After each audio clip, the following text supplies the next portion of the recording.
పొరుగు దేశాల్లో భారత్ అస్థిరతను రెచ్చగొడుతోందంటూ పాకిస్తాన్ చేసిన నిరాధార ఆరోపణలకు కేంద్రంగా గట్టిగా కౌంటర్ ఇచ్చింది. గట్టి కౌంటర్ ఇచ్చింది. ఉగ్రవాదానికి కేంద్రం ఎక్కడుందో ప్రపంచం మొత్తానికి తెలుసన్నారు విదేశాంగ శాఖ అధికారిక ప్రతినిధి రణధీర్ జైస్వాల్. ఇతరుల వైపు వేళ్లు చూపించే బదులు తమ అంతర్గత సమస్యలపై దృష్టి సారిస్తే బాగుంటుందని సలహా ఇచ్చారు. బలూచిస్తాన్లో రైలు హైజాక్ ఘటన నేపథ్యంలో మీడియాతో మాట్లాడిన పాక్ విదేశాంగ అధికారిక ప్రతినిధి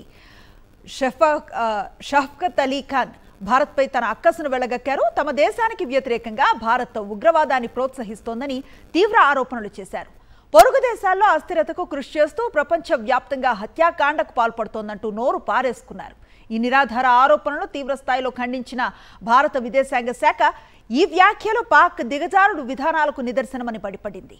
తమ సమస్యలను పరిష్కరించుకోలేక ఇతర దేశాలపై నిందలు వేయటం మానుకోవాలని హితవు పలికింది.